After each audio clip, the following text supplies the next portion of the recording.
The National Human Rights Commission presents a dashboard for January 2024 in order to provide the various human rights violations across the country. The advisor to the Executive Secretary and coordinator of the event, Mr. Ogbonna Hillary, said the commission, which is charged with the protection and promotion of human rights, is using the dashboard for easy and clear view of all the various types of reports that got to them from the public. We received a total of 1,147 complaints across the 36 states and the Federal Capital Territory So these are the representation of the data we have based on the complaints that have been made available to us. And we categorize them in security and human rights in Nigeria. So when law enforcement is violated, it means that human rights of Nigerians become vulnerable. And that's why we continue to highlight it. We also know that the Nigerian police is also one source of human rights violation. But when the human rights of policemen are violated in terms of the killing of policemen, we also have vulnerabilities across human rights. We have 83. For non-state actors, we have 83. And then for state actors, we have 73. So non-state actors are more than state actors.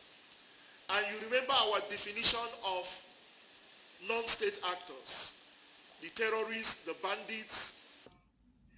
According to Mr. Ogbonna, Nigeria continues to face multiple human rights challenges on both the protection and threat to human rights across its geopolitical zones. So again, we are even surprised that people could come to report to us about human rights violations committed by non-state actors. It is usually those human rights violations you leave to God. If somebody kidnaps you, you don't come to Human Rights Commission. But we are having people coming to report violations by vigilantes, violations by private security firms.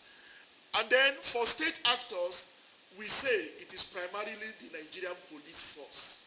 So we really would commit to ourselves to another kind of research to get why is it on this increase. Is it what Fatih said about, is it the economic situation? We know that during COVID, when people were forced to stay together, sexual and gender-based violence rose to the record high.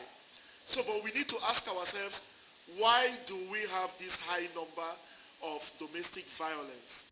However, it is on this for the Nigerian citizens and the world at large mandate that they, as a human rights agency, present its observatory using the dashboard for easy and effective tool while carrying out its responsibility. The ordinary Nigerian, what we are just doing is to improve the culture of human rights.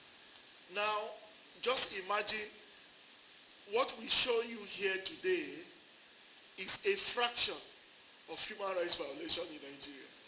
You and I know that 1,147 is like a drop in an ocean. What we are doing is just to create that awareness on the part of the ordinary Nigerians like you, but above all, to hold government accountable for human rights violation and above all for human rights protection.